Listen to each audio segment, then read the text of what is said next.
Happy September! Welcome to your astrological overview by Tarot Romance. We start the month at lovely configurations with Mars, that's still in Leo, trine Uranus, that's still in Aries. There's Uranus up here, we got Mars down here. So depending on where those planets are in your chart, it's going to be easy day affecting those particular angles, or possibly with a nice surprise. The only reason I have Gemini here on the ascendant is because it makes the chart look nicer, just because there's no planets traveling through Taurus, Gemini, Cancer during September. So yeah, but obviously, you know, this is how the transiting planets look like if you have Gemini rising.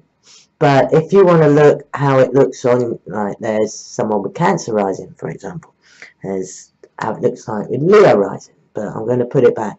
But yeah, if you want to get your own chart, if you haven't already got your chart, you can get one from my website, tarotromance.com/free stuff. I'll leave the link below. Also, if halfway down that free stuff page, at the very top, you can get a free chart, but halfway down there's, I think it says analysis, planetary analysis or something. There's a thing, if you click on it, it's houses, and that'll tell you what each of these houses actually mean. So yeah, moving on in September, Mars, as I said, trine Uranus, very nice. But then on the 5th, Mars here will move into Virgo.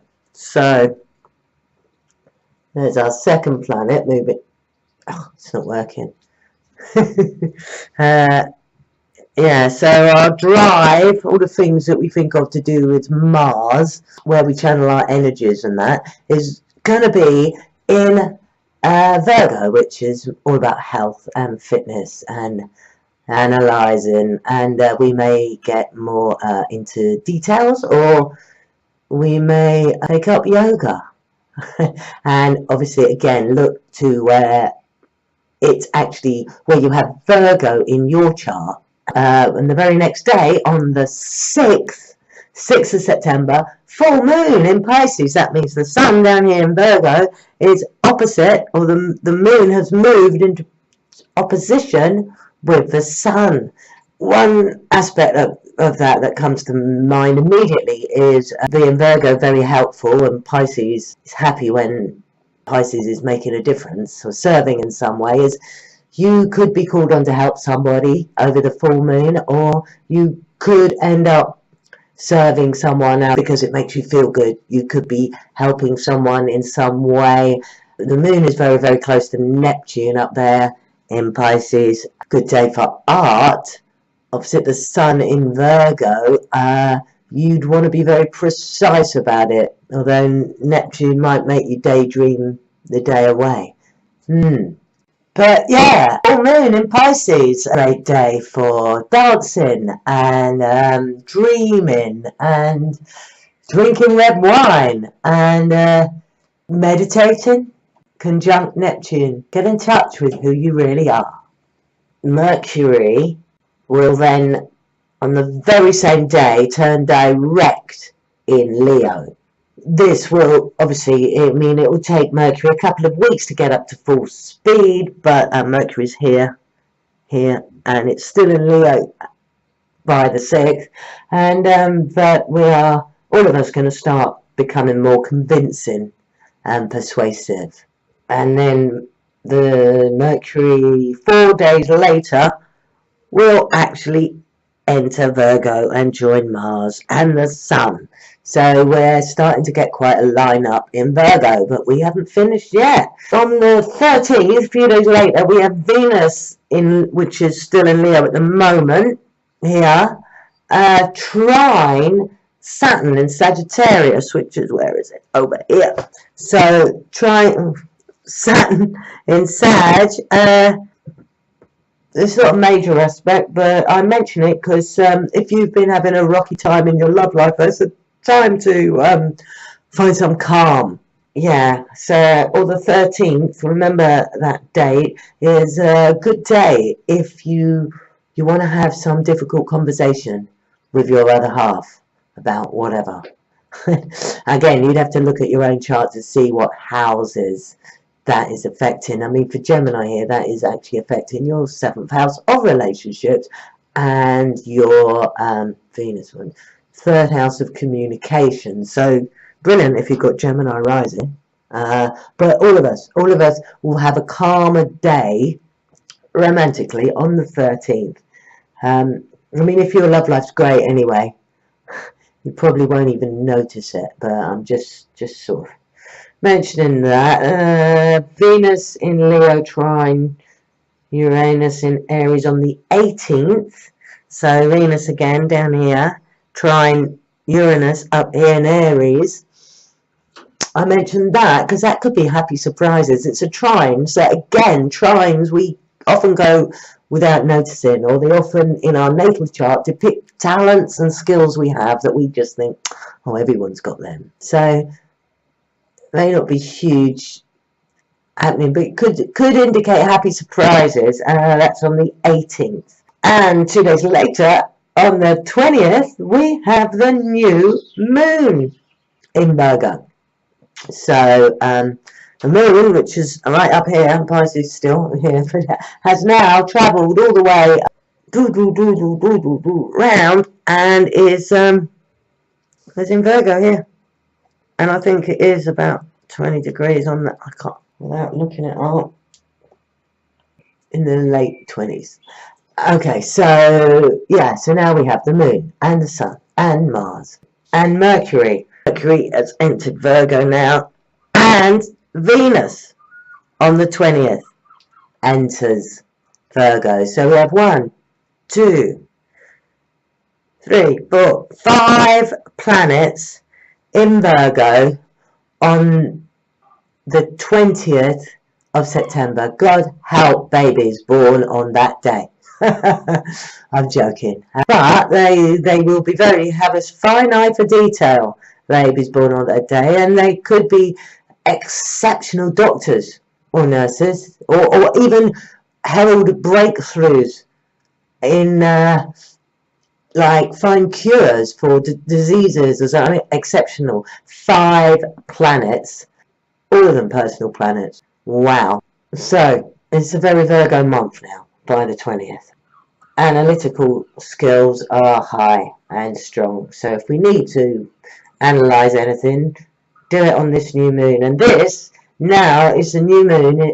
We'll give it a couple of days, maybe to the 22nd, but it's the time to make wishes. The only reason I say give it a couple of days is because the moon is very dark when it's hidden by the sun. So give it a couple of days to breathe and wish on a star to do with health. Virgo, start if you haven't already, since Mars has been in Virgo, start your fitness routine now, and it should be easier to be very strict with yourself about that.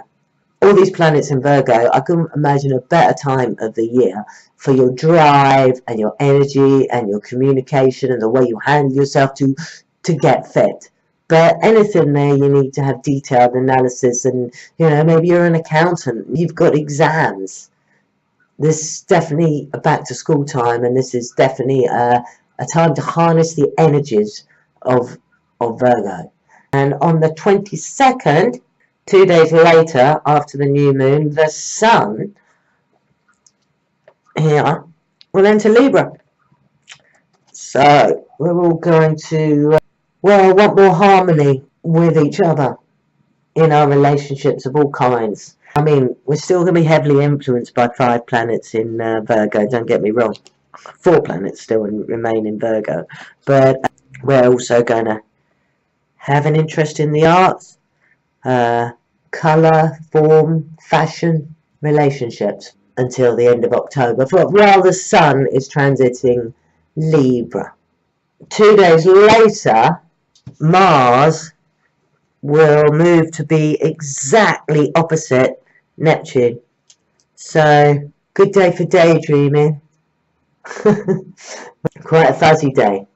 Quite a good day for art, putting your energy into dissipation, really. You got Mars opposite Neptune in Pisces. So do not be persuaded to drink and drive. It's what comes to mind. But your Mars, your drive is in Virgo. Great day for some interest in losing yourself in sex days and losing yourself in art. Or it could just be a fuzzy day where you get drunk in the sun. I'm not sure what day the 24th is, if that's a weekend or not. On the 28th, big news. Pluto, where's Pluto? Yeah, in Capricorn, which has been going backwards for most of the year, goes forward.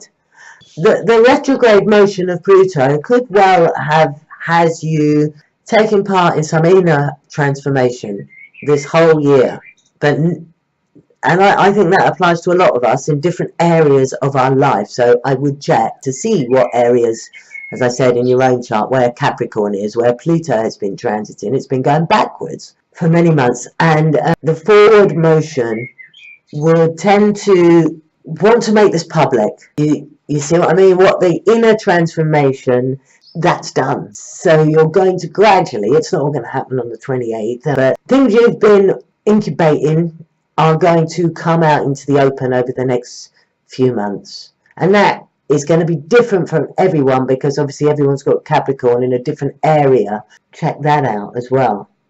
Also, on that same day, the 28th, Jupiter in Libra, which is still in Libra just, is going to be exactly opposite Uranus in Aries, which would make all of us more willing to experiment and make changes in our lives, which would tie in with the Pluto now going direct.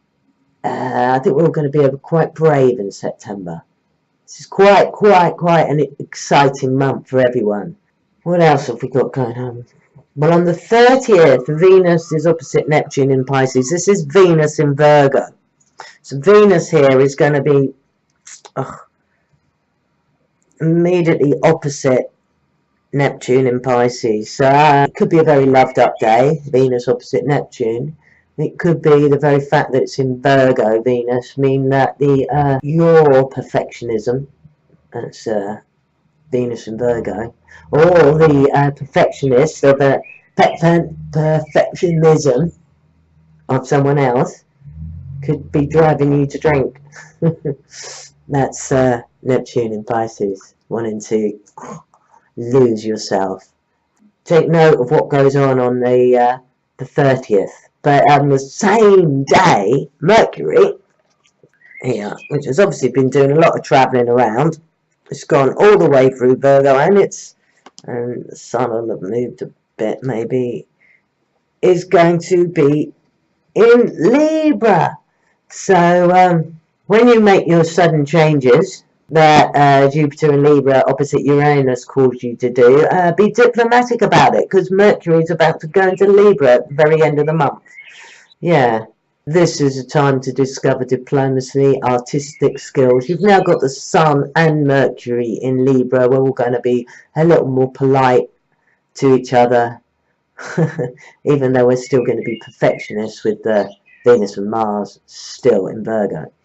The only other thing really, Jupiter here, which ends the month still hanging in there in Libra, is going to be moving into Scorpio on the 10th of October, and that's huge. That is going to be in Scorpio for the first time since 2006, and Scorpio is a secretive, penetrative, sexual sign, and it's going to remain in Scorpio until November 2018. So here comes the sexual revolution. Yeah, if you want your own chart, done, go check out my website, tarotromance.com. On the shop page there are links to finding your soul's purpose. You can also get charts done about your relationship, or a chart done for other people. When I say chart, I mean you can get a free chart, but if you want analysis, a deep analysis of your personal birth chart, check them out. I'll leave links below as well, but it's all on my website. Have a fabulous September, everyone.